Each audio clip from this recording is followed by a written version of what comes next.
Hi అండి. Telugu states వారికి, ముఖ్యంగా మన తెలంగాణ, ఆంధ్రప్రదేశ్ వారికి సంక్రాంతి అంటే చాలా పెద్ద ఫెస్టివల్. అందరూ ఎక్కడున్నా, ఎక్కడ సెటిల్ అయినా సంక్రాంతికి మాత్రం చాలా మంది వాళ్ళ ఓన్ విలేజ్కి అయితే వెళ్తూ ఉంటారు. ఇప్పుడైతే సంక్రాంతి అయితే అయిపోయింది. ఎవరి గంటలు వాళ్ళు మళ్ళీ తిరిగి పల్లెల నుంచి పట్నం వాళ్ళు అయితే పట్టేశారు. ఆల్మోస్ట్ అందరూ రీచ్ అయిపోయి ఉంటారు. ఎవరన్నా ఎక్స్ట్రా ఉంటే వాళ్ళు కూడా 2-3 days వెళ్ళిపోవాల్సిందే కంపల్సరీ. సో ఈ సంక్రాంతికి అందరూ ఎక్కడున్నా ఖచ్చితంగా వాళ్ళ సొంత ప్లేస్కి వచ్చి అక్కడ వాళ్ళు ఫ్యామిలీతో అండ్ ఫ్రెండ్స్తో చిన్నప్పటి విలేజ్ లైఫ్ గడిపేశారు.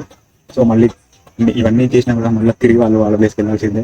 సో యాక్చువల్లీ ఏంటంటే ఇక్కడ మనం చిన్నప్పటి నుంచి విలేజ్లో పెరిగి విలేజ్లో అన్ని నేర్చుకొని అన్ని డిసిప్లిన్ అన్ని సిస్టమేటిక్గా ఉండి మళ్ళీ తిరిగి ఏదో దేనికోసం ఏదో సిటీలోకి వెళ్ళిపోతూ ఉంటుంది.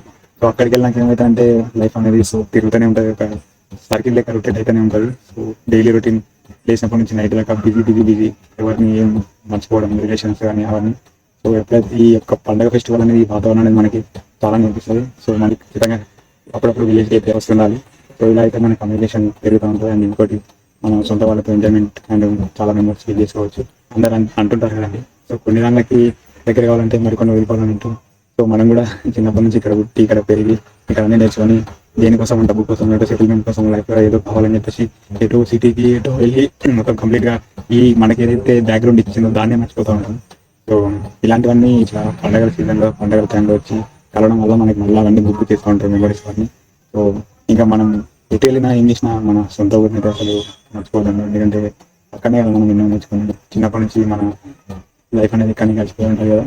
మనం ఏదైనా మూవీ చూసేటప్పుడు కంటిన్యూస్గా 3 hours అక్కడే కూర్చొని కంటిన్యూస్ కంప్లీట్ అయ్యాక కూర్చొని అయితే చూడలేము కదా. సో అలానే ఇక్కడ కూడా మనం ఏదైనా మన వర్క్ మనం డైలీ చేస్తూ ఉన్నప్పుడు మధ్య మధ్యలో ఇలా ఫెస్టివల్స్ అండ్ ఇలా ఏదో మూమెంట్స్ వస్తూ ఉంటాయి. సో అలాంటప్పుడు మనం ఇంటికి వెళ్ళి సో ఫ్రెండ్స్తో కానీ ఫ్యామిలీతో కానీ కొన్ని ఎంజాయ్మెంట్స్ చేసి వాళ్ళతో మెమరీస్ బిల్డ్ చేసుకోవడం కానీ అండ్ చిన్నప్పటి జ్ఞాపకాలను రీజన్ చేసుకోవడం కానీ చేయడం వల్ల మనకు కూడా కొంచెం హ్యాపీనెస్ వస్తుంది. అండ్ ఇంకో మనకు రిలీఫ్మెంట్ ఉంటుంది.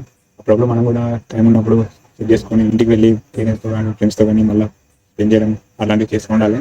ఎప్పుడు మన వర్క్ అంటూ అంటే బిజీ అయిపోయి డబ్బుల మీద ఫోకస్ చేసుకుంటూ ఎప్పుడు ఇదే ఉంటూనే ఉంటుంది. ఇది లైఫ్లో రొటీన్ ఉంటుంది ఎవరికైనా సరే.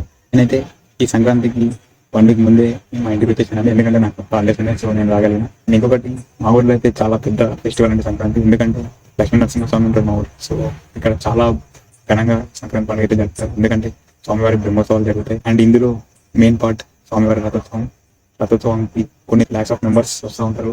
వేరే వేరే స్టేట్స్ నుంచి వేరే కంట్రీస్ నుంచి కూడా వస్తూ ఉంటారు.